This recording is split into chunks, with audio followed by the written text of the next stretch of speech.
MDS ದಮ್ ಆಲು, ನಾಲ್ ತಡ್ಕ ಮತ್ತು mushroom ಮಸಾಲೆ. MDS ನಿಂದ ಊಟ ಪ್ರತಿ ಸಲ ಸ್ವಾದಿಷ್ಟಕರ. MDH ಯಾವಾಗ್ಲೂ ನಿಮ್ಗೆ ಹೊಸ ರುಚಿ ನೀಡಲು ಪ್ರತಿಬದ್ಧವಾಗಿದೆ.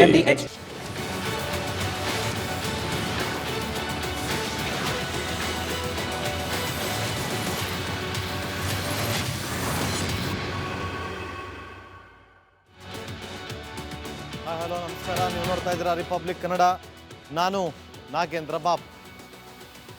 ಈ ಚಿನ್ನಸ್ವಾಮಿ ಸ್ಟೇಡಿಯಂ ಬಳಿ ಆದಂಥ ಕಾಲ್ತುಳಿತದ ವಿಚಾರವಾಗಿ ಕಮಿಷನರ್ ಅವರು ನಮಗೆ ಒಂದು ಇನ್ಫಾರ್ಮೇಷನ್ ಕೊಡಲಿಲ್ಲ. 3:45 ಆಯಿತು ಘಟನೆ. 5:10 ಸುಮಾರಿಗೆ ನನಗೆ ಮಾಹಿತಿಯನ್ನು ಕೊಡ್ತಾರೆ. ಇಲ್ಲಿ ನಮಗೆ ಮಾಹಿತಿಯನ್ನು ಕೊಡಬೇಕಾಗಿತ್ತು ಅಂತೇಳಿ ಸಿದ್ದರಾಮಯ್ಯವರು ಇವತ್ತು ಹೇಳಿದ್ರು. ಅದೇ ಕಾರಣಕ್ಕೋಸ್ಕರ ಅವರ ತಲೆದಂಡ ಆಯಿತು ಅಂತ ಹೇಳ್ತಿದ್ದಾರೆ.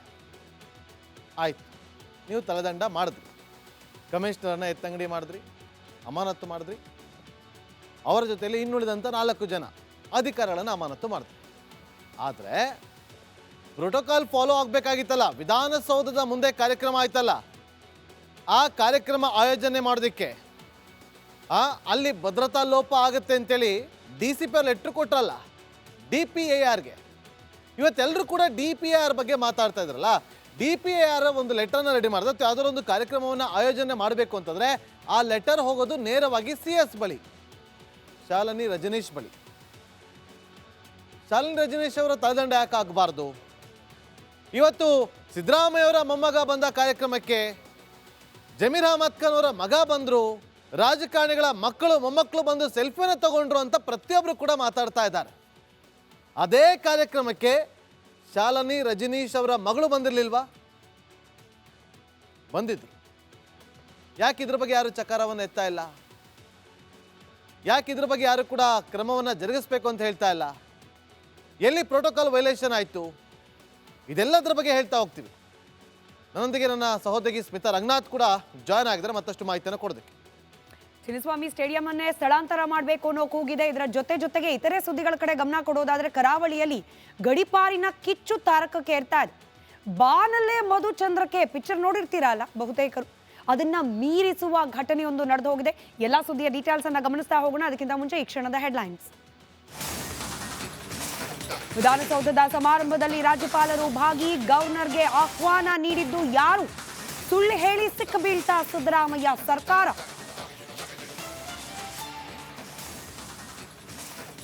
ಕಾಂಗ್ರೆಸ್ ಹೈಕಮಾಂಡ್ಗೆ ತಟ್ಟಿದ್ದ ಕಾಲ್ ತುಳಿತದ ಕಿಚ್ಚು. ನಾಳೆಯೇ ದೆಹಲಿಗೆ ಬರುವಂತೆ CMಗೆ ಬಲಾವ್. ಇಂದು ಸಿದ್ದರಾಮಯ್ಯ ಅವರಿಂದ ಸರಣಿ ಸಭೆ. ಚಿನ್ನಸ್ವಾಮಿ ಸ್ಟೇಡಿಯಂಗೂ ಬಂತ ಕೇಳುಗಾಲ. ಇಡೀ ಕ್ರೀಡಾಂಗಣ ಸ್ಥಳಾಂತರಕ್ಕೆ ಪಟ್ಟು. ಪ್ರಧಾನಿಗೆ ವಿಡಿಯೋ ಸಮೇತ ದೂರಿಗೆ ಸಿದ್ಧತೆ. ಕರಾವಳಿಯಲ್ಲಿ ಜೋರಾಯಿತು ಗಡಿಪಾರು ಗಲಾಟೆ. ಮಂಗಳೂರಲ್ಲಿ ಬಿಜೆಪಿ ನಿಯೋಗದ ಸರಣಿ ಸಭೆ. ಪೊಲೀಸ್ ಠಾಣೆಗಳೆಲ್ಲ ಕಾಂಗ್ರೆಸ್ ಕಚೇರಿಗಳಾಗಿದೆ ಎಂದು ಕೇಸರಿ ಪಡೆ ಕಿಡಿ. ಮೇಘಾಲಯದಲ್ಲಿ ಬಾನಲ್ಲೇ ಮಧುಚಂದ್ರಕ್ಕೆ ಮೀರಿಸೋ ಕಥೆ. ಲವರ್ ಜೊತೆ ಸೇರಿ ಗಂಡನಿಗೆ ಮುಹೂರ್ತ. ಚಾಕುವಿನಿಂದ ಚುಚ್ಚಿ ಬೆಟ್ಟದಿಂದ ತಳ್ಳಿ ಮರ್ಡರ್.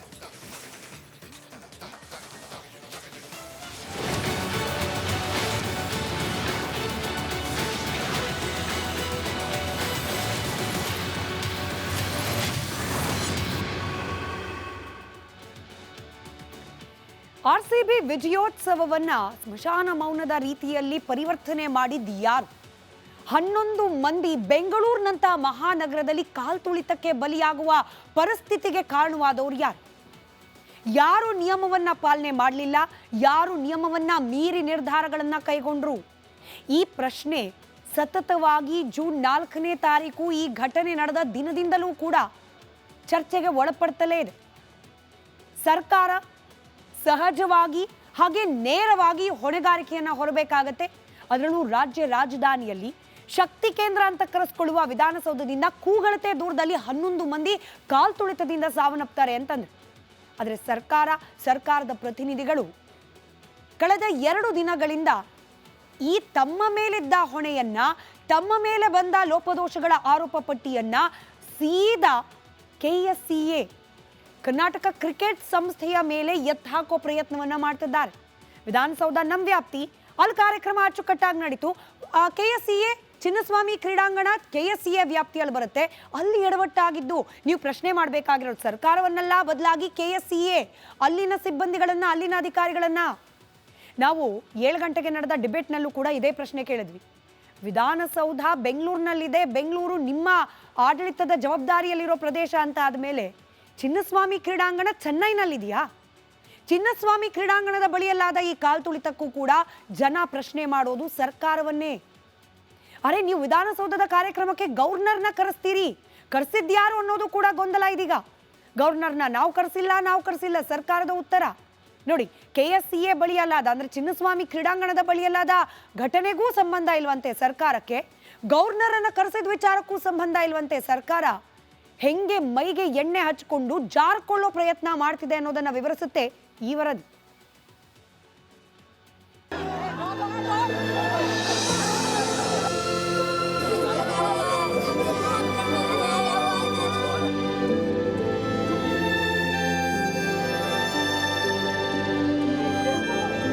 ಭೀಕರ ಕಾಲ್ತುಳಿತ, ಒಬ್ಬರ ಮೇಲೊಬ್ಬರು ಬಿದ್ದು ಒದ್ದಾಟ, ಗಾಯಾಳುಗಳನ್ನ ರಕ್ಷಿಸಲು ಪರದಾಟ, ಸತ್ತವನ ಮನೆಯಲ್ಲಿ ಶೋಕಸಾಗರ. ಪ್ರಿಯ ವೀಕ್ಷಕರೇ, ಚಿನ್ನಸ್ವಾಮಿ ಸ್ಟೇಡಿಯಂನಲ್ಲಿ ಕಳೆದ ಭಾನುವಾರ ನಡೆದ ಈ ಮಹಾ ದುರಂತವನ್ನ ಕರುನಾಡಿನ ಜನರು ಅಷ್ಟು ಬೇಗ ಮರೆಯಲು ಸಾಧ್ಯವಿಲ್ಲ. ಒಂದೆಡೆ ಸಂಭ್ರಮ ನಡೆಯುತ್ತಿದ್ರೆ ಮತ್ತೊಂದೆಡೆ ಘೋರ ದುರಂತವೊಂದು ಸಂಭವಿಸಿತ್ತು. ಆದ್ರೆ ಇದೀಗ ಕಾಲ್ತುಳಿತ ಕೇಸ್ನಲ್ಲಿ ಮತ್ತೊಂದು ಕೂಗು ಕೇಳಿ ಬಂದಿದೆ. ಸರ್ಕಾರ ಆಹ್ವಾನಿಸದೆ ರಾಜ್ಯಪಾಲರು ಸನ್ಮಾನ ಸಮಾರಂಭಕ್ಕೆ ಬಂದಿದ್ದೇಗೆ ಅನ್ನೋ ಯಕ್ಷ ಪ್ರಶ್ನೆ ಮೂಡಿದೆ. ರಾಜ್ಯ ಸರ್ಕಾರ ವರ್ಸಸ್ KSCA ಭದ್ರತೆ ಬಡಿದಾಟ. ಸನ್ಮಾನ ಸಮಾರಂಭಕ್ಕೆ ರಾಜ್ಯಪಾಲರು ಬಂದಿದ್ದೇಗೆ.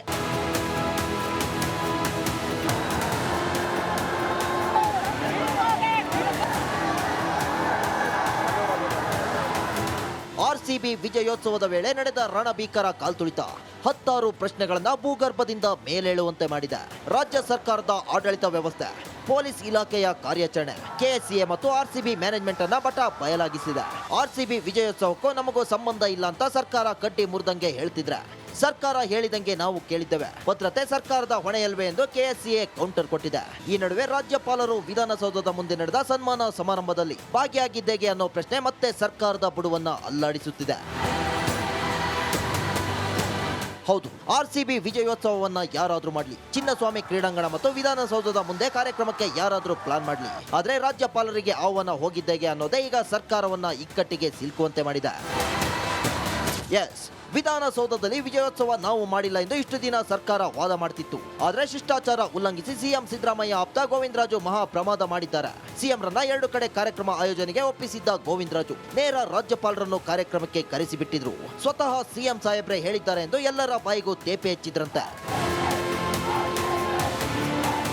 ಚಿನ್ನಸ್ವಾಮಿ ಸ್ಟೇಡಿಯಂನಲ್ಲಿ ನಡೆದ ಕಾಲ್ತುಳಿತದ ಬಗ್ಗೆ ಕೊನೆಗೂ KSCA ಅಧ್ಯಕ್ಷರು ಮೌನ ಮುರಿದಿದ್ದು ಹೈಕೋರ್ಟ್ನಲ್ಲಿ ಅರ್ಜಿ ವಿಚಾರಣೆ ನಡೆಯುತ್ತಿದೆ. ನಾವು ಸರ್ಕಾರಕ್ಕೆ 200% ಸಹಕಾರ ನೀಡುತ್ತೇವೆ ಎಂದು ರಘುರಾಮ್ ಹೇಳಿದರು. It is in the court. ನಾನು ಆಡಂಗಿಲ್ಲ. ಮೇಲೆ ಆರೋಪ ಮಾಡ್ತಿದ್ದಾರೆ ಸರ್, ನಿಮ್ಮ ಸಿದ್ದಂ KSCA ಮೇಲೆ ಅಂತ ಕಾರಣಕ್ಕಾಗಿ ಸರ್ ಎಲ್ಲ ಆಗಲಿ ಸರ್, ವಾಟ್ ಎವರ್ ಈಗ ಅವರು ಎನ್ಕ್ವೈರಿ ಕೊಟ್ಟಿದ್ದಾರೆ, ಎನ್ಕ್ವೈರಿ ಪ್ರಕಾರ will go according to that, nothing to worry sir. We are 200% with them. ಯಾವುದಕ್ಕೂ ನಾವು ಹಿಂದೆ ಮುಂದೆ ಮಾಡಲ್ಲ sir. Whatever is there will give. ನನ್ನ ಮಾಹಿತಿ ಪ್ರಕಾರ ನನಗೇನು ಬಂದಿಲ್ಲ. ಕಾಲ್ತುಳಿತ ಕೇಸ್ ರಾಜ್ಯ ಸರ್ಕಾರ ಮಾತ್ರವಲ್ಲ, ರಾಜಭವನಕ್ಕೂ ಇರುಸು ಮುರುಸು ತಂದಿದೆ. ವಿಜಯೋತ್ಸವಕ್ಕೆ ರಾಜ್ಯಪಾಲರನ್ನ ಆಹ್ವಾನಿಸಿದ್ದಾರು. ಸರ್ಕಾರವೋ KSCA ಮಂಡಳಿಯೋ ಅನ್ನೋ ಪ್ರಶ್ನೆಗೆ ರಾಜಭವನದಿಂದಲೂ ಉತ್ತರ ಬರ್ತಿಲ್ಲ. ಸದ್ಯಕ್ಕೆ ಯಾವುದೇ ಪ್ರತಿಕ್ರಿಯೆ ನೀಡಲಾಗದು ಎಂಬ ಸಂದೇಶ ಹೊರಬಿದ್ದಿದೆ. ಚಂದ್ರಶೇಖರ್ ಜೊತೆ ಮುತ್ತಪ್ಪ, ರಿಪಬ್ಲಿಕ್ ಕನ್ನಡ, ಬೆಂಗಳೂರು. ನೋಡಿ, ಇವತ್ತು ಈ ಕಾಲ್ತುಳಿತದ ವಿಚಾರವಾಗಿ ಒಬ್ಬೊಬ್ಬರು ತಮ್ಮದೇ ಆದಂಥ ರೀತಿಯಲ್ಲಿ ವಾದವನ್ನ ಮಾಡ್ತಾ ಇದ್ದಾರೆ. ಒಂದು ಕಡೆ ಸರ್ಕಾರ ತನ್ನದೇ ಆದಂಥ ಆಯಾಮದಲ್ಲಿ ಒಂದು ಹೇಳಿಕೆಗಳನ್ನು ಕೊಡ್ತಾ ಇದೆ, ಮತ್ತೊಂದು ಕಡೆ KSCA ಅದರದ್ದೇ ಆದಂಥ ಒಂದು ವಾದವನ್ನು ಮಂಡಿಸುವ ಕೆಲಸಗಳಾಗ್ತಾ ಇದೆ, ಮತ್ತೊಂದು ಕಡೆ RCB ಮ್ಯಾನೇಜ್ಮೆಂಟ್, RCB ಕೂಡ ತನ್ನದೇ ಆದಂಥ ವಾದಗಳನ್ನು ತಿಳಿಸ್ತಾ ಇದೆ. ಹಾಗಾದರೆ ಮೊದಲಿಗೆ ಈಗ KSCA ವಾದವೇನು ಅಂತೇಳಿ ನಾವು ಗಮನಿಸೋದಾದ್ರೆ, ವಿಧಾನಸೌಧದ ಮುಂದೆ ಅವರು ವಿಜೃಂಭಣೆಯಿಂದ ಪ್ರೋಗ್ರಾಮನ್ನು ಮಾಡಿದ್ರು, ಸಂಭ್ರಮಾಚರಣೆಯನ್ನು ಮಾಡಿದ್ರು. ಇದು ವಿಧಾನಸೌಧದ ಮುಂದೆ ವಿಜಯೋತ್ಸವನ ಮಾಡೋದು ಸರ್ಕಾರದ ಪ್ಲಾನ್ ಅಲ್ವಾ? ಇಲ್ಲಿ ಸಿದ್ದರಾಮಯ್ಯ ಅವರಿದ್ರು, ರಾಜ್ಯಪಾಲರಿದ್ರು, DCM ಇದ್ರು, ಇವರೆಲ್ಲರೂ ಕೂಡ ಇದ್ರಲ್ಲ, ಅವರು ಕೂಡ ಸನ್ಮಾನ ಮಾಡಿದ್ದಾರೆ. ಯಾಕೆ ಅವರನ್ನು ಯಾಕೆ ಪ್ರಶ್ನೆ ಮಾಡ್ತಾ ಇಲ್ಲ? ನೋಡಿ, ಅಲ್ಲಿ ಹೇಳ್ತಾ ಇರುವಂಥದ್ದು ಇದೆಲ್ಲ ಮಾಡೋದಕ್ಕೆ ಕಾರಣ ಏನು ಅಂತಂದರೆ, ಜನಾಕ್ರೋಶವನ್ನು ಡೈವರ್ಟ್ ಮಾಡುವಂತಹ ಕೆಲಸ ಆಗ್ತಾ ಇದೆ ಇಲ್ಲಿ ಅಂತೇಳಿ KSCA ವಾದವನ್ನು ಮಾಡ್ತಾ ಇದೆ. ಜೊತೆಗೆ ಇವತ್ತು ಅಲ್ಲಿ ಹೆಚ್ಚಿನ ಸಂಖ್ಯೆಯಲ್ಲಿ ಸೇರ್ತಾರೆ, ಕಾರ್ಯಕ್ರಮ ಮಾಡೋದು ಬೇಡ, ಸಂಭ್ರಮಾಚರಣೆಯನ್ನು ಮಾಡೋದು ಬೇಡ, ಎರಡೂ ಕಡೆ ಕೂಡ ಕಾರ್ಯಕ್ರಮಗಳನ್ನು ಮಾಡೋದು ಬೇಡ ಅಂತೇಳಿ DCP ಅವರು ಲೆಟರನ್ನು ಬರೆದಿದ್ರು ಕೂಡ ಅದನ್ನು DPRಗೆ ಹೋಗುತ್ತೆ, ಅದು DPRಯಿಂದ CS ಕೂಡ ಹೋಗುತ್ತೆ. ಆದರೂ ಕೂಡ ನಾವು ಎಲ್ಲವನ್ನೂ ಕೂಡ ಮಾಡ್ತೀವಿ, ಇವರಿದ್ರೆ ಏನು ಬೇಕಾದರೂ ಮಾಡಿಬಿಡ್ತಾರಂತ ತೋರಿಸಿಕೊಳ್ಳೋದಕ್ಕೆ CS ಎಡವಟ್ಟನ್ನು ಮಾಡಿಕೊಂಡ್ರ, ಇದನ್ನು ಮುಚ್ಚಿ ಹಾಕುವಂಥ ಕೆಲಸಗಳನ್ನು ಮಾಡ್ತಾ ಇದೆಯಾ ಅನ್ನೋ ಪ್ರಶ್ನೆಗಳು ಉದ್ಭವ ಆಗ್ತಾ ಇದೆ. ಸೊ ಇದು ಈಗ ಕರ್ನಾಟಕ ಕ್ರಿಕೆಟ್ ನಿಯಂತ್ರಣವನ್ನಷ್ಟೇ KSCA ಜವಾಬ್ದಾರಿ, ಕಾರ್ಯಕ್ರಮದ ಬಗ್ಗೆ ಅಲ್ಲ ಅಂತೇಳಿ ತನ್ನ ವಾದವನ್ನು ಮಾಡ್ತಾ ಇದೆ. ಇನ್ನು RCB ಕೂಡ ತನ್ನದೇ ಆದಂಥ ಆಯಾಮದಲ್ಲಿ ಹೇಳಿಕೆಗಳನ್ನು ಕೊಡ್ತಾ ಇದೆ. ಪ್ರಮುಖವಾಗಿ RCB ಫ್ರಾಂಚೈಸಿ ಅಷ್ಟೇ, ನಮಗೆ ಪ್ರತ್ಯೇಕವಾದಂಥ ಭದ್ರತಾ ಪಡೆಗಳು ಇಲ್ಲ ಅಂತ ಹೇಳ್ತಾ ಇದೆ. RCB ಫ್ರಾಂಚೈಸಿ ಹೇಳ್ತಾ ಇರೋದು ವಿಜಯೋತ್ಸವವನ್ನು ಮಾಡಬೇಕು ಅಂತ ಬಂದಾಗ ಸರ್ಕಾರ ಅವರಿಗೆ ಭದ್ರತೆಯನ್ನು ಕೊಡಬೇಕು. ವಿಜಯೋತ್ಸವದ ವೇಳೆ ಸರ್ಕಾರ ಅದರ ಜವಾಬ್ದಾರಿ ಸರ್ಕಾರ ಕೊಡಬೇಕಾಗಿತ್ತು. ಆದರೆ ವಿಧಾನಸೌಧದ ಮುಂದೆ ಕಾರ್ಯಕ್ರಮ ಮಾಡೋದ್ರ ಬಗ್ಗೆ ನಾವು ಯಾರಿಗೂ ಕೂಡ ಪ್ರೆಷರ್ ಹಾಕಿರಲಿಲ್ಲ, ನಮ್ಮ ನಿರ್ಧಾರ ಅಲ್ಲ, ಅದು ಸರ್ಕಾರದ ನಿರ್ಧಾರ ಅಂತೇಳಿ RCB ಹೇಳ್ತಾ ಇದೆ. ನಮ್ಮ ಪ್ಲಾನ್ ಇದ್ದಿದ್ದು ಚಿನ್ನಸ್ವಾಮಿ ಸ್ಟೇಡಿಯಂನ ಮುಂಭಾಗ ಒಳಗಡೆ ಹೋಗಿ ಅಲ್ಲಿ ಸಂಭ್ರಮಾಚರಣೆನ ಮಾಡಬೇಕು ಅಂತೇಳಿ. ಸರ್ಕಾರ ಆದೇಶ ಕೊಡ್ತು ಆಟಗಾರನ ಕಳಿಸಿ ಅಂತೇಳಿ, ಹಾಗಾಗಿ ನಾವು ಆಟಗಾರನ ಕಳಿಸಿದ್ವಿ ಅಂತ ಹೇಳ್ತಾ ಇದೆ. BCCI ಏನು ಹೇಳುತ್ತೋ ಅದನ್ನಷ್ಟೇ ಕೇಳೋದು ನಮ್ಮ ಜವಾಬ್ದಾರಿ, ನಮ್ಮ ಕರ್ತವ್ಯ ಅಂತ ಹೇಳ್ತಾ ಇದೆ. ಇದರ ನಡುವೆ DN ಏನು ಹೇಳ್ತಾ ಇದೆ ಗೊತ್ತಾ, ಈ ಚಿನ್ನಸ್ವಾಮಿ ಸ್ಟೇಡಿಯಂನಲ್ಲಿ ಕಾರ್ಯಕ್ರಮವನ್ನು ಮಾಡೋದಕ್ಕೆ ಆರ್ಗನೈಸರ್ಸ್ ಇತ್ತಲ್ಲ, ಆ ಆರ್ಗನೈಸರ್ಸ್ ಸಂಸ್ಥೆ ಇತ್ತಲ್ಲ DNA, ಅದು ಹೇಳ್ತಾ ಇರೋದೇನು ಅಂತಂದರೆ FIR ರದ್ದು ಕೋರಿ ಮೊದಲಿಗೆ ಅರ್ಜಿಯನ್ನು ಸಲ್ಲಿಕೆ ಮಾಡಿದೆ ಹೈಕೋರ್ಟ್ಗೆ DNA ಸಂಸ್ಥೆ. ನೋಡಿ, ಇದು ಮೊದಲೇನಲ್ಲ ಪೆರೇಡ್ ಮಾಡೋದಕ್ಕೆ ಮುಂದಾಗ್ತಾ ಇರೋದು. ನಾವು ಈ ಹಿಂದೆ ಕೂಡ T20 ಕಪ್ಪನ್ನು ಗೆದ್ದಾಗಲೂ ಕೂಡ ನಾವು ಪೆರೇಡನ್ನು ಮಾಡಿದ್ವಿ ಅಂತ ಹೇಳ್ತಾ ಇದೆ. ಆಗ 3 ಲಕ್ಷ ಜನ ಸೇರಿದ್ರು, ಆಗ ಯಾವುದೇ ರೀತಿಯಂಥ ಅನಾಹುತ ಆಗಿಲ್ಲ. ತೆರೆದ ಬಸ್ನಲ್ಲಿ ಪೆರೇಡನ್ನು ಕೂಡ ಮಾಡಿದ್ವಿ, ಪೊಲೀಸರು ಅನುಮತಿಯನ್ನು ಆಗ ಕೊಟ್ಟಿರಲಿಲ್ಲ. ನೋಡಿ, ಜೂನ್ 3ನೇ ತಾರೀಕು RCB ವಿಕ್ಟರಿ ಪೆರೇಡ್ಗಾಗಿ ಪತ್ರವನ್ನು ಬರೆದಿದ್ವಿ, ತೆರೆದ ಬಸ್ನಲ್ಲಿ ಪೆರೇಡ್ ಮಾಡೋದಕ್ಕೆ ಹೇಳಿದ್ವಿ, ಆದರೆ ಅನುಮತಿ ನೀಡಲಿಲ್ಲ. 584 ಖಾಸಗಿ ಸಿಬ್ಬಂದಿಯನ್ನು ನೇಮಿಸಲಾಗಿತ್ತು ಭದ್ರತೆಗಾಗಿ DNAಯಿಂದ. ಸ್ಟೇಡಿಯಂನ ಒಳಭಾಗದಲ್ಲಿ ಸಿಬ್ಬಂದಿಗಳನ್ನು ನೇಮಕ ಮಾಡಿದ್ವಿ, ಆದರೆ ಹೊರಭಾಗದಲ್ಲಿ ಪೊಲೀಸರ ಸಿಬ್ಬಂದಿ ಅಷ್ಟರ ಮಟ್ಟಿಗೆ ನಮಗೆ ಗೊತ್ತಿರಲಿಲ್ಲ, ಕಡಿಮೆ ಇದ್ದರು. 2 ಕಡೆ ಕಾರ್ಯಕ್ರಮ ನಡೆಸಿದ್ರಿಂದಾಗಿ ಈ ಅನಾಹುತ ಆಗಿದೆ ಅಂತ ಇವತ್ತು DNA ಸಂಸ್ಥೆ ತನ್ನ ವಾದವನ್ನು ಮಂಡಿಸ್ತಾ ಇದೆ. ಇದೆಲ್ಲವನ್ನು ಕೂಡ ಗಮನಿಸ್ತಾ ಇದೆ ಕೋರ್ಟ್. ನೋಡಬೇಕು ಮುಂದಿನ ದಿನದಲ್ಲಿ ಯಾರ ತಲದಂಡ ಆಗುತ್ತೆ, RCB ಫ್ರಾಂಚೈಸಿನ, DNA ಸಂಸ್ಥೆನ, KSCAನ ಅಥವಾ ಸರ್ಕಾರನ. ನೆಕ್ಸ್ಟ್ KSCA ಹಾಗೆ RCBಯ ವಾದ ಒಂದು ಹಂತಕ್ಕೆ ಸರಿನಾ ಅಂತ ಅನುಮಾನ ಬಂದ್ಬಿಡುತ್ತೆ. ಯಾಕಾಗಿ ನೋಡಿ, 2 ಕಾರ್ಯಕ್ರಮ ಆಯೋಜನೆ ಮಾಡಿದ್ರು.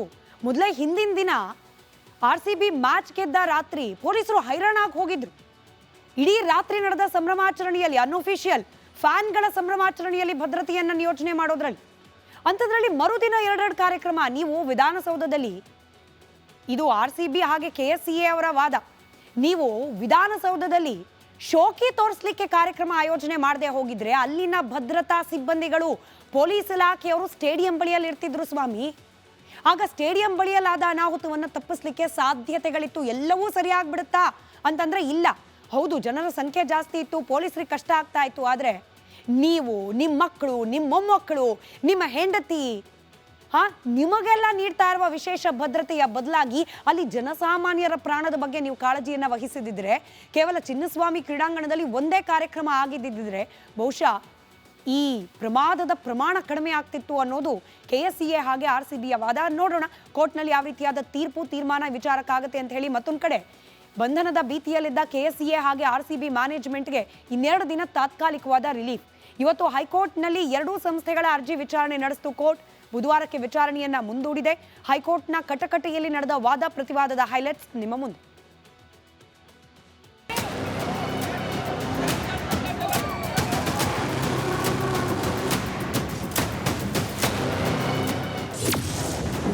ಬೀಸೋ ದೊಣ್ಣೆಯಿಂದ ತಪ್ಪಿಸಿಕೊಳ್ತಾ KSCA. ನಿಖಿಲ್ ಸೋಸಲೆಗೆ ಇನ್ನಷ್ಟು ದಿನ ಜೈಲೇ ಗತಿ.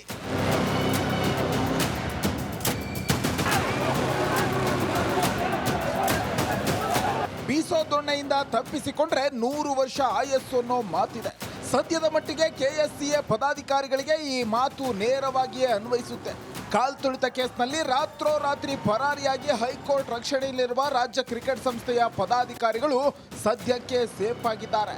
ನಾಡಿದ್ದು ಅಂದ್ರೆ ಬುಧವಾರದವರೆಗೆ ಅವರನ್ನ ಬಂಧಿಸದಂತೆ ಮತ್ತೆ ಹೈಕೋರ್ಟ್ ತಾತ್ಕಾಲಿಕ ರಿಲೀಫ್ ನೀಡಿದೆ.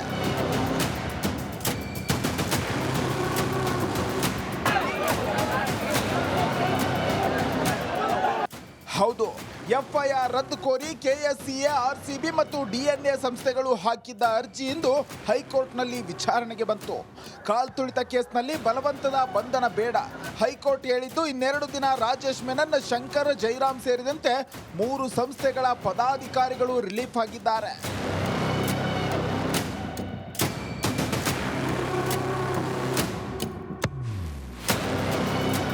ಡಿಎನ್ಎ ಮತ್ತು ಆರ್ಸಿಬಿ ಪರ ಹಿರಿಯ ವಕೀಲ ಸಿಬಿ ನಾಗೇಶ್ ವಾದ ಮಾಡಿದ್ದು, ಕಾಲ್ತುಳಿತದಲ್ಲಿ ನಮ್ಮ ಅರ್ಜಿದಾರರ ಯಾವುದೇ ಲೋಪ ಇಲ್ಲ. ಅಂದು ನಡೆದಿದ್ದು ಸರ್ಕಾರಿ ಕಾರ್ಯಕ್ರಮ.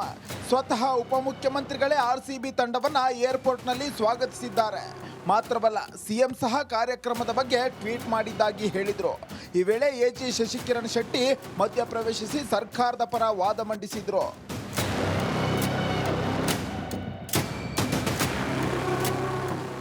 ಎರಡೂ ಕಡೆಯ ವಾದ ಆಲಿಸಿದ ನ್ಯಾಯಪೀಠ ಜೂನ್ 11ಕ್ಕೆ ವಿಚಾರಣೆ ಮುಂದೂಡಿದ್ದು, ಯಾರನ್ನೂ ಕೂಡ ಬಂಧಿಸದಂತೆ ಮೌಖಿಕ ಆದೇಶ ನೀಡಿದೆ.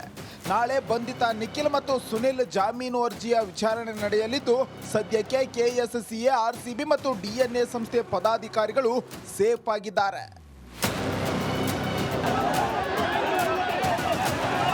ಮತ್ತೊಂದೆಡೆ ಚಿನ್ನಸ್ವಾಮಿ ಸ್ಟೇಡಿಯಂ ಕಾಲ್ತುಳಿತ ಕೇಸ್ ಕುರಿತು ಜಿಲ್ಲಾಧಿಕಾರಿ ಜಗದೀಶ್ ನೇತೃತ್ವದಲ್ಲಿ ಮ್ಯಾಜಿಸ್ಟ್ರೇಟ್ ತನಿಖೆ ನಡೆಯುತ್ತಿದ್ದು, ಜೂನ್ 11ರಂದು ಹೇಳಿಕೆ ದಾಖಲಿಸುವಂತೆ ಗಾಯಾಳುಗಳಿಗೆ ನೋಟಿಸ್ ಜಾರಿ ಮಾಡಲಾಗಿದೆ. ಆದರೆ ತನಿಖೆ ಬಗ್ಗೆ ನಾನೇನು ಮಾತನಾಡಲ್ಲ ಎಂದು ಗೃಹ ಸಚಿವರು ಹೇಳಿದ್ದಾರೆ.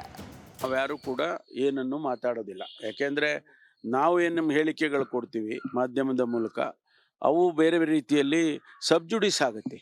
ಅದಕ್ಕೋಸ್ಕರ ನಾನು ಯಾವುದನ್ನು ಕೂಡ ಮಾತಾಡೋದಿಲ್ಲ.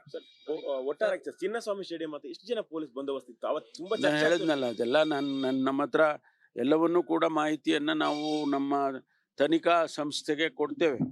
ಅವ್ರು ಏನೇನು ಪ್ರಶ್ನೆಗಳು ಕೇಳ್ತಾರೆ, ಏನೆಲ್ಲ ಅವ್ರಿಗೆ ಮಾಹಿತಿ ಬೇಕಾಗ್ತದೆ, ಅದನ್ನೆಲ್ಲ ನಾವು ಕೊಡ್ತೇವೆ. ಮ್ಯಾಜಿಸ್ಟ್ರೇಟ್ ತನಿಖೆ ಜೊತೆ ಸಿಐಡಿ ತನಿಖೆಯು ಚುರುಕುಗೊಂಡಿದ್ದು, ಆರೋಪಿಗಳನ್ನ ಕಸ್ಟಡಿಗೆ ಪಡೆಯಲು ಸಿಐಡಿ ಸಿದ್ಧತೆ ಮಾಡಿಕೊಂಡಿದೆ. Crime bureau, republic Kannada, Bengaluru.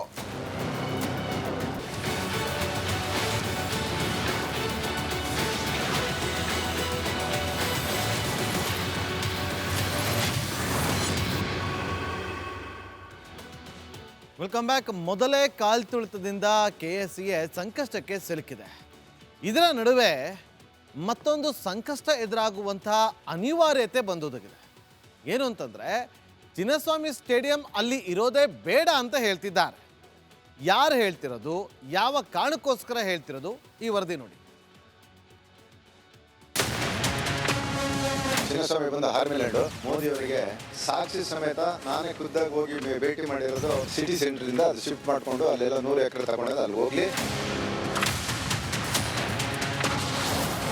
Chinnaswamy ಕ್ರೀಡಾಂಗಣವೇ ಸ್ಥಳಾಂತರನ, ಮೋದಿಗೆ ವಿಡಿಯೋ ಸಮೇತ ದೂರಿಗೆ ಸಿದ್ಧತೆ. ಆರ್ಸಿಬಿ ಅಭಿಮಾನಿಗಳ ಸಾವು ನೋವಿಗೆ ಸಾಕ್ಷಿಯಾದ ಚಿನ್ನಸ್ವಾಮಿ ಕ್ರೀಡಾಂಗಣಕ್ಕೆ ಇದೀಗ ಸಂಕಷ್ಟ ಶುರುವಾಗಿದೆ. ಕೆಎಸ್ಸಿಎ ವಿರುದ್ಧ ಕಬ್ಬನ್ ಪಾರ್ಕ್ ವಾಕರ್ಸ್ ಸಮರ ಸಾರಿದ್ದು, ಇಡೀ ಕ್ರೀಡಾಂಗಣವನ್ನೇ ಸ್ಥಳಾಂತರ ಮಾಡಬೇಕು ಅಂತ ಪಟ್ಟು ಹಿಡಿದಿದ್ದಾರೆ.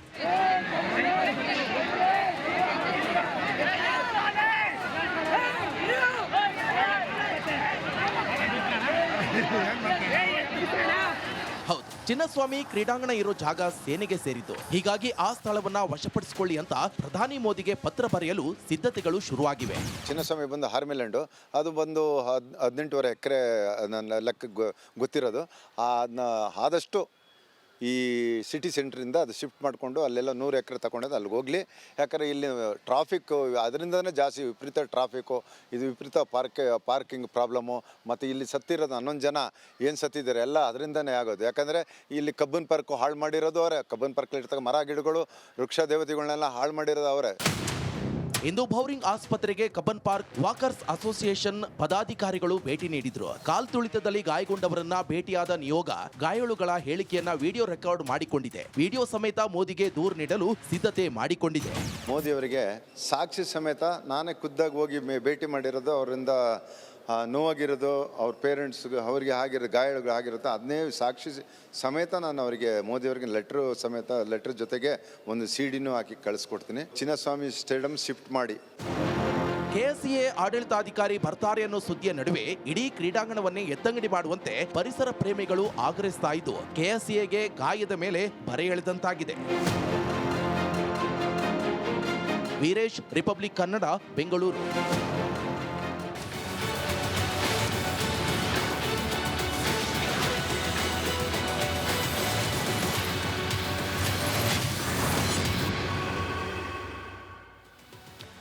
Welcome back. ರಾಜ್ಯದಲ್ಲಿ ಜನ ಮತದಾನ ಮಾಡಿ ಕಾಂಗ್ರೆಸ್ಗೆ ಕೊಟ್ಟದ್ದು ಅಭೂತಪೂರ್ವ ಬಹುಮತ. 135ಕ್ಕೂ ಅಧಿಕ ಶಾಸಕರ ಬಲದೊಂದಿಗೆ ರಚನೆಯಾದ ಸರ್ಕಾರ. ಹೀಗಾಗಿ ಸರ್ಕಾರದ ಮೇಲೆ ಜನರಿಗೆ ಅಂದರೆ ಮತದಾರರಿಗೆ ವಿಶ್ವಾಸ ಇನ್ಮೇಲಾದರೂ ಹಿಂದಿದ್ದ ರೀತಿಯಲ್ಲಿ, ಅಂದರೆ ಕಾಂಗ್ರೆಸ್ನವರೇ ಆರೋಪ ಮಾಡ್ತಾ ಇದ್ದ ರೀತಿಯಲ್ಲಿ ಪೇಸಿಎಮ್ಮು 45% ಕಮಿಷನು ಇದ್ಯಾವುದೂ ಆಗದೆ ಬೆಲೆ ಏರಿಕೆಯ ವಿರುದ್ಧ ಪ್ರತಿಭಟನೆ ಮಾಡಿದ್ದಾರೆ. ಹೀಗಾಗಿ ಬೆಲೆಗಳನ್ನು ಇಳಿಕೆ ಮಾಡಿ ಒಂದು ಸುಲಲಿತವಾದ ಜನಪರವಾದ ಆಡಳಿತ ಮಾಡಲಿ ಅಂತ ಹೇಳಿ. ಆದರೆ ರಾಜ್ಯದಲ್ಲಿ ಕಾಂಗ್ರೆಸ್ ಸರ್ಕಾರ ಈ ಬಾರಿ ಅಸ್ತಿತ್ವಕ್ಕೆ ಬಂದ ನಂತರದಲ್ಲಿ ಮೂಢ ಆಯಿತು, ವಾಲ್ಮೀಕಿ ಆಯಿತು, ವರ್ಗಾವಣೆ ದಂಧೆ ಅನ್ನೋ ಆರೋಪ ಬಂತು. ಇಷ್ಟೆಲ್ಲ ಆರೋಪ ಪ್ರತ್ಯಾರೋಪಗಳ ನಡುವೆ ಇದೀಗ ಮತ್ತೊಂದು ಕಪ್ಪು ಚುಕ್ಕೆ ಈ ಕಪ್ನ ರೂಪದಲ್ಲಿ, RCB ಕಪ್ ಗೆದ್ದ ಸಂಭ್ರಮದ ವಿಜಯೋತ್ಸವದ ರೂಪದಲ್ಲಿ, ಆ ಸಂದರ್ಭದಲ್ಲಾದ ಕಾಲ್ತುಳಿತದ ಸ್ವರೂಪದಲ್ಲಿ ಕಾಂಗ್ರೆಸ್ ಸರ್ಕಾರಕ್ಕೆ ಕಪ್ಪು ಚುಕ್ಕಿಯಾಗಿ ಪರಿಣಮಿಸಿದೆ.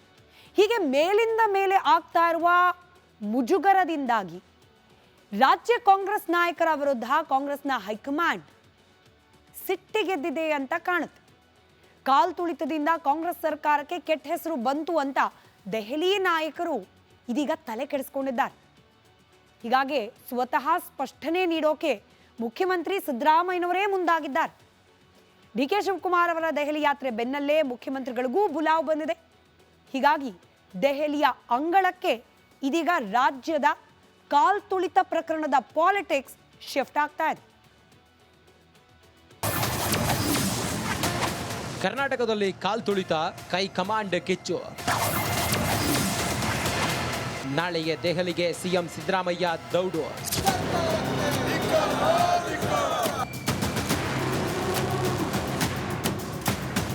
ಸಮರ, ಕ್ಷಣ ಕ್ಷಣಕ್ಕೂ ಮಾತಿನ ಸಮರ. ಕಾಂಗ್ರೆಸ್ ಸರ್ಕಾರದ ವಿರುದ್ಧ ಬಿಜೆಪಿ ನಾಯಕರ ವಾಗ್ಬಾಣ. ಕಾಲ್ತುಳಿತಕ್ಕೆ ಸಿದ್ದರಾಮಯ್ಯರೇ ಹೊಣೆ ಎಂದು ವಾಗ್ದಾಳಿ.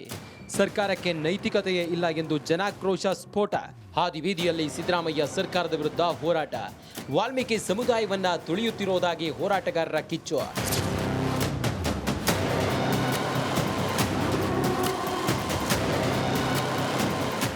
ಎಸ್, ಚಿನ್ನಸ್ವಾಮಿ ಕ್ರೀಡಾಂಗಣದಲ್ಲಿ ನಡೆದ ಘನಘೋರ ದುರಂತ ಸಿದ್ದರಾಮಯ್ಯ ಸರ್ಕಾರಕ್ಕೆ ಮಗ್ಗಲ ಮುಳ್ಳಾಗಿದೆ. ಕರ್ತವ್ಯ ಲೋಪದ ಆರೋಪದಡಿ ಪೊಲೀಸರಿಗೆ ಶಿಕ್ಷೆ ಕೊಟ್ಟರೂ ಜನಾಕ್ರೋಶ ಕಡಿಮೆ ಆಗಿಲ್ಲ. ಸರ್ಕಾರ ತನ್ನ ತಪ್ಪು ಮುಚ್ಚಿಕೊಳ್ಳಲು ಅಧಿಕಾರಿಗಳ ಮೇಲೆ ಗದ ಪ್ರಹಾರ ಮಾಡಿದೆ ಎಂಬ ಆರೋಪ ವಿಪಕ್ಷಗಳಿಗಿಂತ ಹೆಚ್ಚಾಗಿ ಜನಸಾಮಾನ್ಯರಿಂದಲೇ ಕೇಳಿಬಂದಿದೆ. ಇದೀಗ ದೆಹಲಿಯಲ್ಲೂ ಕಾಲ್ತುಳಿತದ ಕಿಚ್ಚು ದಗದಗಿಸುತ್ತಿದೆ.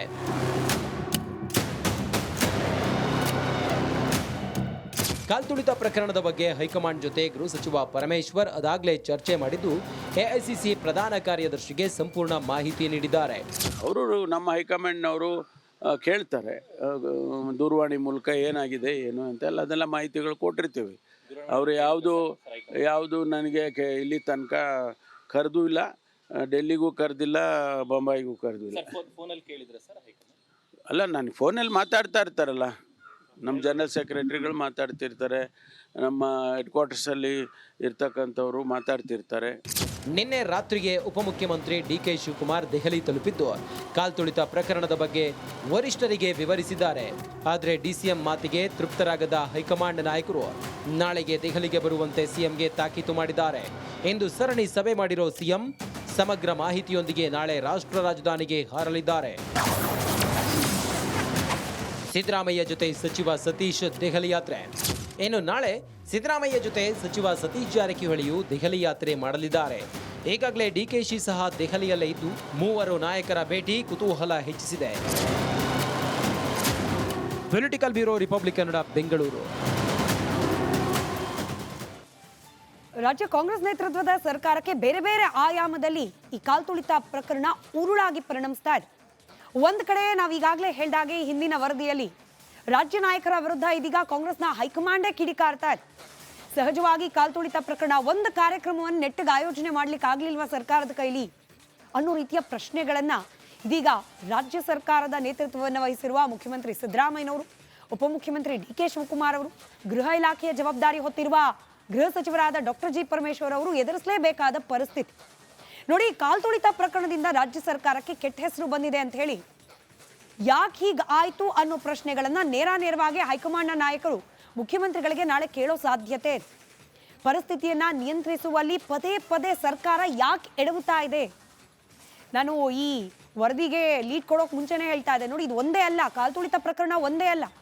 ಮುಡ ಆಯಿತು, ವಾಲ್ಮೀಕಿ ಆಯಿತು, ವರ್ಗಾವಣೆ ದಂಧೆ ಆಯಿತು, ಬೆಲೆ ಏರಿಕೆ ಆಯಿತು, ಈ ರೀತಿ ಸಾಲು ಸಾಲು ಪರಿಸ್ಥಿತಿಗಳನ್ನು, ಗ್ಯಾರಂಟಿ ಯೋಜನೆ ಅದರ ಅನುಷ್ಠಾನ ಕೂಡ ಸರಿಯಾಗಿ ಆಗ್ತಿಲ್ಲ ಅನ್ನೋ ಆರೋಪ.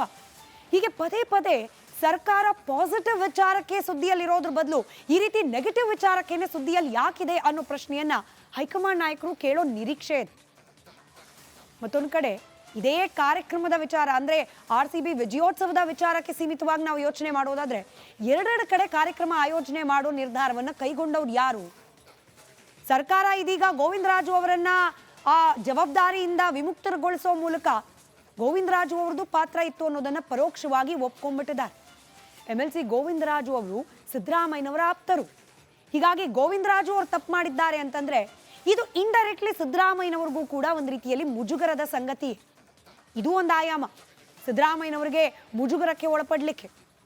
ಇದರ ಜೊತೆಗೆ ಸರ್ಕಾರ ಕೈಗೊಂಡ ನಿರ್ಧಾರ, ಪೊಲೀಸ್ ಅಧಿಕಾರಿಗಳನ್ನ ಅಮಾನತುಗೊಳಿಸುವ ನಿರ್ಧಾರವನ್ನು ಸರ್ಕಾರ ಕೈಗೊಳ್ತು. ಅನೌನ್ಸ್ ಮಾಡಿದ್ದು ಮುಖ್ಯಮಂತ್ರಿಗಳೇ. ಅದರಲ್ಲೂ ಪ್ರಪ್ರಥಮ ಬಾರಿಗೆ ಬೆಂಗಳೂರಿನ ಕಮಿಷನರ್ ಆಗಿದ್ದ ಒಬ್ಬರನ್ನ ಅಮಾನತುಗೊಳಿಸುವ ನಿರ್ಧಾರ ಇದೆಯಲ್ಲ, ವೈಯಕ್ತಿಕವಾಗಿ ಬಿ ದಯಾನಂದ್ ಅವರನ್ನ ಅಮಾನತುಗೊಳಿಸಿದ ನಿರ್ಧಾರ, ಇದ್ರ ವಿರುದ್ಧ ತೀವ್ರ ಆಕ್ಷೇಪ ವ್ಯಕ್ತವಾಗ್ತಾ ಇದೆ.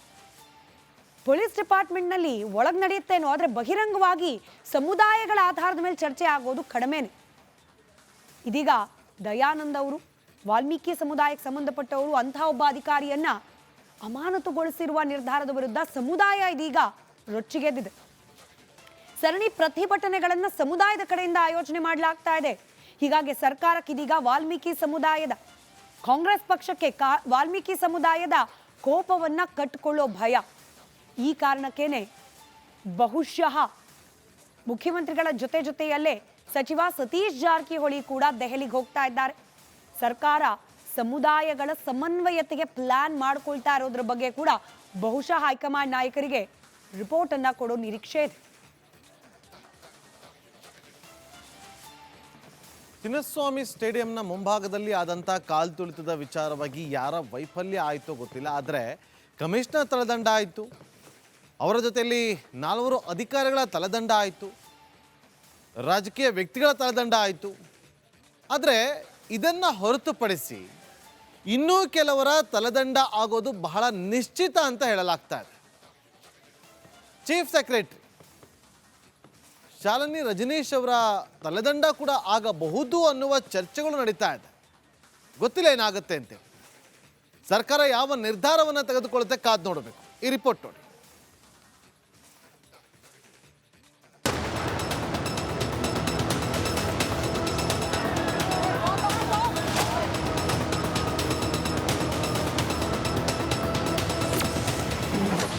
ಕಾಂಗ್ರೆಸ್ ಕೇಸರಿ ನಡುವೆ ಕಾಲ್ತುಳಿತ ಕದನ. ಸರ್ಕಾರದ ಸಮರ್ಥನೆಗೆ ಬಿಜೆಪಿ ಪಡೆ ಬೆಂಕಿ. ಚಿನ್ನಸ್ವಾಮಿ ಸ್ಟೇಡಿಯಂನಲ್ಲಿ ನಡೆದ ಕಾಲ್ತುಳಿತ ಪ್ರಕರಣ ಆಡಳಿತ ಮತ್ತು ವಿರೋಧ ಪಕ್ಷಗಳ ನಡುವೆ ಜಂಗಿ ಕುಸ್ತಿಗೆ ವೇದಿಕೆಯಾಗಿದೆ.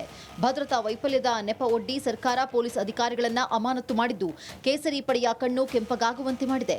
ಅದರಲ್ಲೂ ಕಾಂಗ್ರೆಸ್ ಮಾಜಿ ಶಾಸಕಿ ಅಂಜಲಿ ಪತಿ ಹೇಮಂತ್ ನಿಂಬಾಳ್ಕರ್ರನ್ನ ಕೇವಲ ಎತ್ತಂಗಡಿ ಮಾಡಿದ್ದು ಬಿಜೆಪಿ ನಾಯಕರ ಬಾಯಲ್ಲಿ ಬೆಂಕಿ ಉಗುಳುವಂತೆ ಮಾಡಿದೆ.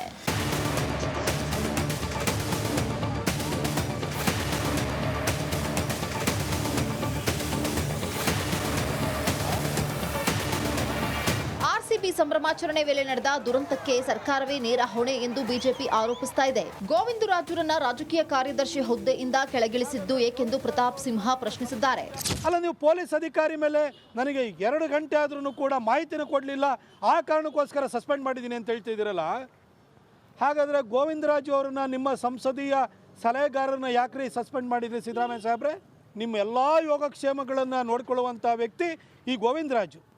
ಗೋವಿಂದರಾಜ್ ಯಾಕೆ ಸಸ್ಪೆಂಡ್ ಮಾಡಿದ್ರಿ, ದಯವಿಟ್ಟು ಹೇಳಿ. ಪ್ರತಾಪ್ ಮಾತುಗಳನ್ನೇ ಕೇಂದ್ರ ಸಚಿವ ಜೋಶಿ ಸಹ ಪುನರುಚ್ಚರಿಸಿದ್ದು, ಸಿಎಂ ಡಿಸಿಎಂ ರಾಜೀನಾಮೆಗೆ ಆಗ್ರಹಿಸಿದ್ದಾರೆ. ಒಂದು ಕಣ್ಣಿಗೆ ಬೆಣ್ಣೆ ಮತ್ತೊಂದು ಕಣ್ಣಿಗೆ ಸುಣ್ಣವ ಅಂತ ಹೇಳಿ ಕಿಡಿಕಾರಿದ್ರು. ಆಫೀಸರ್ ಇಂಟೆಲಿಜೆಂಟ್ ಇದ್ರೆ ಇಲ್ಲ, ಇಂಟೆಲಿಜೆನ್ಸ್ ಆಫೀಸರ್ ನಿಮ್ಮ ಅಧಿಕಾರಿ ಇದ್ರೆ ಇಲ್ಲ, ಅವ್ರು ಯಾಕೆ ತಿಳಿಸಿಲ್ಲ? ಅವ್ರ ಬಗ್ಗೆ ಏನು ಕ್ರಮ? ಅವ್ರು ಟ್ರಾನ್ಸ್ಫರ್ ಮಾಡ್ಯಾರ.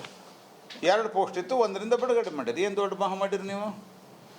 ಅಂದ್ರೆ ತಮಗೆ ಬೇಕಾದ ಅಧಿಕಾರಿಗಳಿಗೆ ಬೆಣ್ಣೆ, ಬೇರೆದವರಿಗೆ ಸುಣ್ಣ. ಇನ್ನು ಅರೆಬರೆಯಲ್ಲಿ ಕಾರ್ಯಕ್ರಮ ಆಯೋಜನೆಯೇ ದುರಂತಕ್ಕೆ ಕಾರಣ ಅಂತ ಹೇಳಿ ಕಾಂಗ್ರೆಸ್ ಹಿರಿಯ ನಾಯಕ RV ದೇಶಪಾಂಡೆ ಹೇಳಿದ್ರು. ಆದರೆ ಚಿನ್ನಸ್ವಾಮಿ ಸ್ಟೇಡಿಯಂನಲ್ಲಿ ಕಾಲ್ತುಳಿತ ನಡೆದಿದೆ ಅಂತ ಹೇಳಿ ತಿಪ್ಪೆ ಸಾರಿಸಿದ್ರು. ಇದ್ರ ಹಿಂದೂ ಯಾವಾಗ ಅಲ್ಲಿ ಆಗಿದ್ದು ನನಗೆ ನೆನಪಿಲ್ಲ. ಆದರೆ ಈ ಜವಾಬ್ದಾರಿ ಮುಖ್ಯಮಂತ್ರಿಗಳು ತಗೊಳ್ಬೇಕು, ಉಪಮುಖ್ಯಮಂತ್ರಿಗಳು ತಗೊಳ್ಬೇಕಂತ ಹೇಳುದು ಸರಿಯಲ್ಲ. ಮುಖ್ಯಮಂತ್ರಿಗಳು ಉಪಮುಖ್ಯಮಂತ್ರಿಗಳು ಅಲ್ಲೇ ಕರೆದ್ರಂತ ಒಬ್ಬ ಗೆಸ್ಟ್ ಆಗಲಿ ಅಥವಾ ಆ ಕಾರ್ಯಕ್ರಮಕ್ಕೆ ಅತಿಥಿಯಾಗಿ ಹೋಗಿದ್ರು ವಿನ ಅಲ್ಲೇ ಅವ್ರಿಗೂ ಕಲ್ಪನೆ ಇಲ್ಲ ಹೀಗೀಗ ಆಗ್ತಾ ಇದೆ ಅಂತ. ಸರ್ಕಾರವೇ ಆಯೋಜನೆ ಮಾಡಿರ್ತಕ್ಕಂಥದ್ದು ಕಾರ್ಯಕ್ರಮ. ಸರ್ಕಾರ ಆಯೋಜನೆ ಮಾಡಿದ ಕಾರ್ಯಕ್ರಮ ವಿಧಾನಸೌಧ ಮುಂದೆ ಆ ಕಾರ್ಯಕ್ರಮ ಆಯಿತು. ಕಾಲ್ತುಳಿತ ಘಟನೆಗೆ ರಾಜ್ಯ ಸರ್ಕಾರದ ಹೊಣೆಯಲ್ಲ ಅಂತ ಹೇಳಿ ಕಾನೂನು ಸಚಿವ HK ಪಾಟೀಲ್ ಹೇಳಿದ್ರು. ವಿಧಾನಸೌಧದಲ್ಲಿ ಯಾವುದೇ ದುರ್ಘಟನೆ ಆಗಿಲ್ಲ ಅಂತ ಹೇಳಿ ಪಾಟೀಲರು ಕೋರ್ಟ್ಗೆ ಮಾಹಿತಿಯನ್ನು ಕೊಟ್ಟಿದ್ದೇವೆ ಎಂದು ಮಾತಿಗೆ ತೆರೆ ಎಳೆದ್ರು. ಈಗಾಗಲೇ ನಾವು ತನಿಖೆ ಆಗಬೇಕು ಅಂಥೇಳಿ ನ್ಯಾಯಮೂರ್ತಿ ಮೈಕಲ್ ಕುನ್ನಾ ಅವರ ನೇತೃತ್ವದೊಳಗೆ ತನಿಖಾ ಸಮಿತಿಯನ್ನು ನೇಮಿಸಿದ್ವಿ. ಅದಾದಮೇಲೆ ಪೊಲೀಸ್ ಅಧಿಕಾರಿಗಳು ಯಾರು ತಪ್ಪು ಮಾಡಿದ್ದಾರೆ ಅಂತೇಳಿ ನಮಗೆ ಪ್ರಾಥಮಿಕ ವರದಿಗಳು ಬಂದವು. ಅದರ ಮೇಲೆ ಸೂಕ್ತವಾಗಿರ್ತಕ್ಕಂಥ ಕ್ರಮ ತೆಗೆದುಕೊಂಡಿದ್ದೇವೆ. ಇನ್ನು ರಾಜ್ಯ ಸರ್ಕಾರದ ಅಮಾನತು ಮಾಡಿದ ಪೊಲೀಸರ ಪರ ನಿವೃತ್ತ IPS ಅಧಿಕಾರಿಗಳು ಅಖಾಡಕ್ಕಿಳಿದಿದ್ದಾರೆ. IPS ಅಧಿಕಾರಿಗಳ ಸಸ್ಪೆಂಡ್ಗೆ ಆಕ್ಷೇಪಿಸಿ ನಿವೃತ್ತ IPS ಅಧಿಕಾರಿಗಳು ಸರ್ಕಾರಕ್ಕೆ ಪತ್ರ ಬರೆದಿದ್ದಾರೆ. ಅಧಿಕಾರಿಗಳ ಅಮಾನತು ವಾಪಸ್ ಪಡೆಯುವಂತೆ ಆಗ್ರಹಿಸಿದ್ದಾರೆ. Political bureau, republic Kannada. ಸರ್ಕಾರ ಮಾಡ್ತಿರುವ ತಪ್ಪುಗಳನ್ನು ಖಂಡಿಸುವಲ್ಲಿ ವಿರೋಧ ಪಕ್ಷ ಕೂಡ ಗಟ್ಟಿ ಧ್ವನಿಯಲ್ಲಿ ವಿರೋಧವನ್ನು ವ್ಯಕ್ತಪಡಿಸ್ತಿಲ್ಲ ಅನ್ನೋ ಅಸಮಾಧಾನ ಬಿಜೆಪಿ ಪಾಳೆಯದಲ್ಲೇ ಇದೆ. ಕಾಲ್ತುಳಿತ ಪ್ರಕರಣವನ್ನು ಸರಿಯಾಗಿ ಹ್ಯಾಂಡಲ್ ಮಾಡಲಿಲ್ಲ ಅಂತ ಹೇಳಿ ಸದಾನಂದ ಗೌಡರು ಬಿಜೆಪಿ ವಿರುದ್ಧ ಆಕ್ಷೇಪ, ಅಸಮಾಧಾನ ವ್ಯಕ್ತಪಡಿಸಿದ್ದಾರೆ. ಇದು ಒಂದು ಕಡೆ ಆದರೆ, ಯಾವುದೇ ಪ್ರಕರಣದಲ್ಲಾಗಲಿ ಲಾಜಿಕಲ್ ಎಂಡ್ ಹೋಗೋವರೆಗೂ ಬಿಜೆಪಿ ಅದನ್ನು ಗಟ್ಟಿ ಧ್ವನಿಯಲ್ಲಿ ಪ್ರತಿಭಟನೆ ಮಾಡ್ತಿಲ್ಲ ಅನ್ನೋ ಆಕ್ಷೇಪ ಕೂಡ ಇದ್ದೇ ಇದೆ. ಫಾರ್ ಎಕ್ಸಾಂಪಲ್, ಮಂಗಳೂರಿನಲ್ಲಾದಂತಹ ಸರಣಿ ಹತ್ಯೆಗಳು, ಅದರಲ್ಲೂ ಹಿಂದೂ ಕಾರ್ಯಕರ್ತರನ್ನ, ನಾಯಕರನ್ನ ಟಾರ್ಗೆಟ್ ಮಾಡ್ತಿದ್ದಾರೆ ಅನ್ನೋ ಬಿಜೆಪಿ ಪಕ್ಷದ್ದೇ ಆರೋಪ. ಇವತ್ತು ಮಂಗಳೂರು ಚಲೋ ಅನ್ನೋ ಒಂದು ಕಾರ್ಯಕ್ರಮವನ್ನು ಮಾಡಿದ್ರು ವಿಜೇಂದ್ರ ಅವರ ನೇತೃತ್ವದಲ್ಲಿ. ಆದರೆ ಅದು ಕೂಡ ಪರಿಣಾಮಕಾರಿಯಾಗಿ ಆಯ್ತಾ ಇಲ್ವಾ ಅನ್ನೋ ಪ್ರಶ್ನೆಯಲ್ಲೇ ಉಳಿದುಕೊಂಡ್ಬಿಟ್ಟಿದೆ. ಆ ಬಗ್ಗೆ ಒಂದು ರಿಪೋರ್ಟ್ ನಿಮ್ಮ ಮುಂದೆ.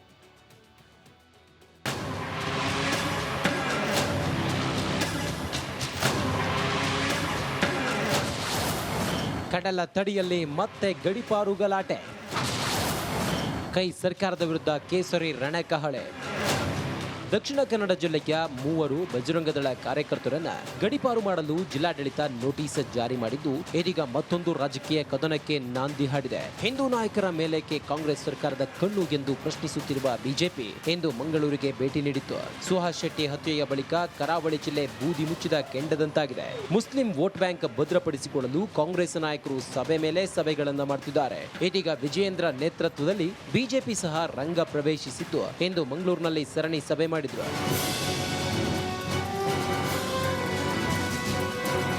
ವಿಜೇಂದ್ರ ಮತ್ತು ಅಶೋಕ್ ನೇತೃತ್ವದ ನಿಯೋಗ ದಕ್ಷಿಣ ಕನ್ನಡ ಜಿಲ್ಲಾಧಿಕಾರಿ ಮತ್ತು ಪೊಲೀಸ್ ಅಧಿಕಾರಿಗಳ ಸಭೆ ನಡೆಸಿದ್ರು. ಬಳಿಕ ಸುದ್ದಿಗೋಷ್ಠಿಯಲ್ಲಿ ಮಾತನಾಡಿದ ವಿಜೇಂದ್ರ, ಸರ್ಕಾರದ ಪೊಲೀಸರ ಮೂಲಕ ಗೂಂಡಾವರ್ತನೆ ತೋರುತ್ತಿದೆ ಎಂದು ಆರೋಪಿಸಿದ್ರು. ಕರಾವಳಿಯ ಪೊಲೀಸ್ ಠಾಣೆಗಳು ಕಾಂಗ್ರೆಸ್ ಕಚೇರಿಗಳಾಗಿವೆ ಎಂದು ಅಶೋಕ್ ಕಿಡಿಕಾರಿದ್ರು. ಕೋಮು ನಿಗ್ರಹ ದಳ ಇರ್ತಕ್ಕಂಥದ್ದೇ ಹಿಂದೂ ಕಾರ್ಯಕರ್ತನ ಟಾರ್ಗೆಟ್ ಮಾಡಬೇಕು, ಇದೇ ದುರುದ್ದೇಶ ಇರುವಂತದ್ದು. ಆಡಳಿತ ಪಕ್ಷ ಕಾಂಗ್ರೆಸ್ ಪಕ್ಷ ಇವತ್ತು ಕರಾವಳಿ ಅಂತ ಹೇಳಿದ್ರೆ ಭಾರತೀಯ ಜನತಾ ಪಾರ್ಟಿಯ ಭದ್ರಕೋಟೆ, ಹಿಂದೂ ಸಂಘಟನೆಗಳ, ಪರಿವಾರ ಸಂಘಟನೆಗಳ ಒಂದು ರೀತಿ ಭದ್ರಕೋಟೆ. ಹಾಗಾಗಿ ನಮ್ಮ ಕಾರ್ಯಕರ್ತರನ್ನ ಭಯಪಡಿಸ್ಬೇಕು, ಅವ್ರನ್ನ ಟಾರ್ಗೆಟ್ ಮಾಡುವಂಥ ಷಡ್ಯಂತ್ರ ಇದ್ರ ಹಿಂದೆ ಇರುವಂಥದ್ದು. ರಾಜ್ಯ ಸರ್ಕಾರದ ಒತ್ತಡದ ತಂತ್ರಕ್ಕೆ ಮಣಿದು ಇವತ್ತು ಪೊಲೀಸ್ ಇಲಾಖೆ ಕೆಲಸ ಮಾಡ್ತಾ ಇದೆ. ಪೊಲೀಸ್ ಇಲಾಖೆ ಮೂಲಕ ಕಾಂಗ್ರೆಸ್ ಸರ್ಕಾರ ಗುಂಡಾವರ್ತನೆ ಇವತ್ತು ಮಾಡ್ತಾ ಇದೆ. ಕಮಿಷನರು, SP ಬದಲಾವಣೆ ಯಾಕೆ ಮಾಡಿದ್ರು? ಇವ್ರದೇ ಸರ್ಕಾರ, ಹಿಂದೆ ಇದ್ದಂತ ಇವ್ರದೇ ಸರ್ಕಾರ ಅವ್ರನ್ನ ಪೋಸ್ಟ್ ಮಾಡಿದ್ರು ಅಂತ ಅನ್ಸುತ್ತೆ. ಕಾಂಗ್ರೆಸ್ಸಿನ ತಾಳಕ್ಕೆ ಕುಣಿಬೇಕು, ಕುಣಿಯಂತ ಕುದುರೆಗಳನ್ನ ಕಟ್ಟಬೇಕು, ಇಲ್ಲಿ ಮಾಡಿದ್ದಾರೆ. ಇನ್ನು ಸುಹಾಸ್ ಶೆಟ್ಟಿ ಕೊಲೆ ಕೇಸ್ NIAಗೆ ವಹಿಸಿದ್ದು ಹಾಸ್ಯಾಸ್ಪದ ಎಂದು BK ಹರಿಪ್ರಸಾದ್ ವಾಗ್ದಾಳಿ ನಡೆಸಿದ್ದಾರೆ. ಬಿಜೆಪಿಗರು ರೌಡಿ ಮೋರ್ಚಾವನ್ನ ಬೆಂಬಲಿಸ್ತಾ ಇದ್ದಾರೆ ಎಂದು ಕೇಂದ್ರದ ವಿರುದ್ಧ ಕಿಡಿಕಾರಿದ್ರು. ನ್ಯಾಷನಲ್ ಇನ್ವೆಸ್ಟಿಗೇಟಿವ್ ಏಜೆನ್ಸಿ ಇದನ್ನ ಹಾಸ್ಯಾಸ್ಪದವಾಗಿ ಮಾಡ್ತಾ ಇದ್ದಾರೆ. ಯಾವ್ದಾದ್ರೂ ಗಂಭೀರವಾದ ಪ್ರಕರಣಗಳಿದ್ರೆ ಅದನ್ನ ತನಿಖೆ ಮಾಡೋದು ಎಲ್ಲರೂ ಸಹ ಸ್ವಾಗತ ಮಾಡ್ತಾರೆ. NIA ತನಿಖೆ ಮಾಡಬೇಕಾಗಿರೋದು ಮೂಲತಃ ಭಯೋತ್ಪಾದಕರನ್ನ ಮತ್ತು ದೇಶದ್ರೋಹಿಗಳ ವಿಚಾರದಲ್ಲಿ ಮಾಡಬೇಕು. ಸರಣಿ ಕೊಲೆಗಳಿಂದ ಬೆಚ್ಚಿ ಬಿದ್ದಿದ್ದ ಮಂಗಳೂರು ಸಹಜ ಸ್ಥಿತಿಗೆ ವಾಪಸ್ಸಾಗ್ತಿದ್ದಂತೆ ಇದೀಗ ರಾಜಕೀಯ ಪಕ್ಷಗಳು ಅಖಾಡಕ್ಕಿಳಿದಿವೆ. ತಮ್ಮ ವೋಟ್ ಬ್ಯಾಂಕ್ ಭದ್ರಪಡಿಸಿಕೊಳ್ಳಲು ರಂಗ ಸಜ್ಜಿಕೆ ಶುರು ಮಾಡಿವೆ.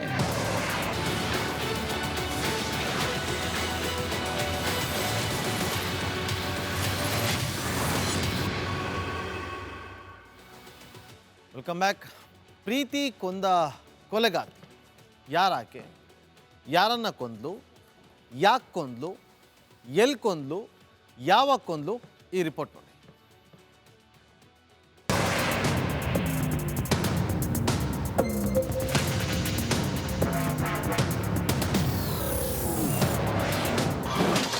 ಮಧುಚಂದ್ರಕ್ಕೆ ಸಿನಿಮಾ ಮೀರಿಸುವ ಕತೆ.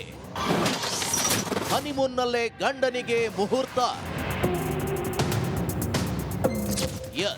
ವೀಕ್ಷಕರೇ, ಬಾನಲ್ಲೇ ಮಧುಚಂದ್ರಕ್ಕೆ ಫಿಲಂ ನೋಡಿದವರೇ ಇಲ್ಲ. 90ರ ದಶಕದ ಕನ್ನಡದ ಕ್ರೈಮ್ ಥ್ರಿಲ್ಲರ್ ಸಿನಿಮಾ. ಈ ಚಿತ್ರದ ಕೊನೆಯಲ್ಲಿ ಸಿಗೋ ಟ್ವಿಸ್ಟ್ ಎಂತವರ ಎದೆ ನಡುಗಿಸಿ ಬಿಡುತ್ತೆ. ತಾನು ಜೀವಕ್ಕಿಂತ ಹೆಚ್ಚಾಗಿ ಪ್ರೀತಿಸೋ ಹೆಂಡತಿ ಮೋಸ ಮಾಡಿರ್ತಾಳೆ. ಮತ್ತೊಬ್ಬನ ಸಹವಾಸ ಮಾಡಿ ನವರಂಗಿ ಆಟ ಆಡ್ತಿರ್ತಾಳೆ. ಆಗ ಗೊತ್ತಾಗಿ ಹೀರೋ ಆಕೆಯನ್ನ ಕರೆದೊಯ್ದು ಬೆಟ್ಟದಿಂದ ನೂಕಿ ಸಾಯಿಸಿ ಬಿಡ್ತಾನೆ. ಇದು ಸಿನಿಮಾ ಸ್ಟೋರಿ. ಇದೀಗ ನಿಜ ಜೀವನದಲ್ಲಿ ಇಂತಹದೊಂದು ಘಟನೆ ನಡೆದು ಬಿಟ್ಟಿದೆ. ಆದರೆ ಇಲ್ಲಿ ಹೆಂಡತಿಯೇ ಡಾಕು.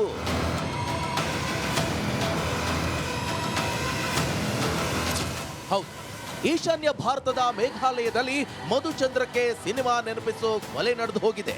ಈ ಫೋಟೋದಲ್ಲಿರುವ ಮಳ್ಳಿ ಹೆಸರು ಸೋನಮ್ ಅಂತ. ಮಧ್ಯಪ್ರದೇಶದ ಇಂದೋರ್ನವಳು. ಈತನ ಹೆಸರು ರಾಜ ರಘುವಂಶಿ ಅಂತ. ಇಬ್ಬರು ಧಾಮ್ ಧೂಮ್ ಅಂತ ಸಪ್ತಪದಿ ತುಳಿದಿದ್ರು.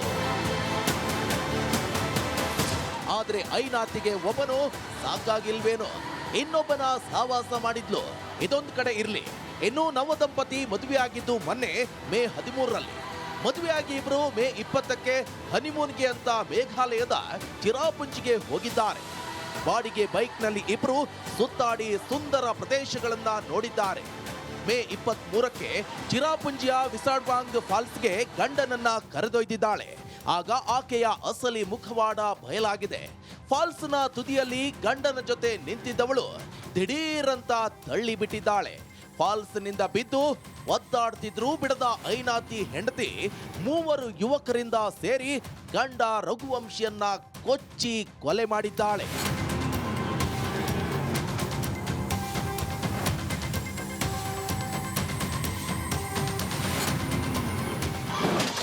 ಮಿಸ್ಸಿಂಗ್ ಕೇಸ್ನಿಂದ ಮರ್ಡರ್ ಕೇಸ್ ಆಗಿ ಟ್ವಿಸ್ಟ್. ಬಾಯ್ ಫ್ರೆಂಡ್ಗೆ ಸುಪಾರಿ ಕೊಟ್ಟು ಗಂಡನ ಹತ್ಯೆ. ಇನ್ನು ಗಂಡನನ್ನ ಕೊಂದು ಮೇ 23ರಂದೇ ಹೆಂಡತಿ ಸೋನಮ್ ಪರಾರಿಯಾಗಿದ್ಲು. ಕುಟುಂಬದವರಿಗೆ ಫೋನ್ಗೆ ಸಿಗದ ಹಿನ್ನೆಲೆ ಪೊಲೀಸರಿಗೆ ದೂರು ನೀಡಿದ್ಲು. ಮೇಘಾಲಯ ಪೊಲೀಸರಿಗೆ ಜೂನ್ 2ರಂದು ಫಾಲ್ಸ್ ಕೆಳಗೆ ರಘುವಂಶಿ ಮೃತದೇಹ ಸಿಗುತ್ತೆ. ತನಿಖೆಗಿಳಿದ ಪೊಲೀಸರಿಗೆ ಗೊತ್ತಾಗೋದು ಇದು ಕೊಲೆ ಅಂತ. ಅಲ್ಲಿನ ಫೋನ್ ಕಾಲ್ ಶೀಟ್ ಅನ್ನ ತೆಗೆದು ವಿಚಾರಣೆ ಮಾಡ್ತಾರೆ. ಆಗ ಸಿಕ್ಕಿ ಬಿದ್ದಿದೆ ಮೂವರು ಆರೋಪಿಗಳು: ರಾಜ್ ಕುಶ್ವಾಹ, ವಿಕ್ಕಿ ಠಾಕೂರ್, ಆಕಾಶ್ ರಜಪೂತ್, ಆನಂದ್ ಕುರ್ಮಿ. ಬಂಧಿತರ ಪೈಕಿ ಈ ಕಳ್ಳ ಬೆಕ್ಕು ರಾಜ್ ಕುಶ್ವಾಹ ಬೇರೆ ಯಾರು ಅಲ್ಲ, ಐನಾತಿ ಸೋನಮ್ ಲವರ್. ಇವನಿಗೆ ಸುಪಾರಿ ಕೊಟ್ಟು ಕೊಲ್ಲಿಸಿದಾಳೆ ಕೇಡಿ. आपको बता दूं 11 मई को एक नवदंपति थी जो कि सोनम रघुवंशी और राजा रघुवंशी, इनकी शादी हुई थी। 20 मई को ये लोग घूमने के लिए गए थे, 20 मई को घूमने के लिए गए थे और 20 मई को घूमने के लिए गए थे। ये गुवाहाटी होते हुए सीधे शिलोंग पहुंचे और उसके बाद लगातार इनकी 23 तारीख तक इनका संपर्क रहा और मदर इन लॉ से लगातार संपर्क में थे और राजा संपर्क में था। 23 मई को इनका संपर्क टूट गया। उसके बाद से लगातार जो परिजन थे दोनों परिवारों के, जो सोनम रघुवंशी और राजा रघुवंशी के जो परिजन थे, ಮಿಂಚುಳ್ಳಿ ಸೋನಂ ಗಂಡನನ್ನ ಕೊಂದು ಗಾಜಿಯಾಬಾದ್ನ ಡಾಬಾವೊಂದರಲ್ಲಿ ಪೊಲೀಸರಿಗೆ ಶರಣಾಗಿದ್ದಾಳೆ. ಏನೇ ಆಗ್ಲಿ, ಈ ಐನಾತಿ ಮಾಡಿದ ಕೊಲೆ ದೇಶವನ್ನೇ ಬೆಚ್ಚಿ ಬೀಳಿಸಿದೆ. Bureau report, Republic Kannada. ಇವತ್ತಿನ ಕರ್ನಾಟಕ ಪ್ರೈಮ್ ಟೈಮ್ ನ ಸುದ್ದಿ. ಆರೋಗ್ಯ ಹಾಗೂ ನ್ಯೂಟ್ರಿಷನ್ ಸಿಗುತ್ತೆ, ನೋಡಿ ಬಾಡಿ ಸ್ಟ್ರಾಂಗ್ ಆಗುತ್ತೆ, ಸ್ವಲ್ಪ ತಿಂದು ಹಸಿವು ನಿಗುತ್ತೆ, ಡೈಜೆಷನ್ ಗೆ ಇಲ್ಲ ಅಪಾಯ. MDH ಸೋಯಾ ಟೀ ಅಸಲಿ ಪ್ರೋಟೀನ್. MDH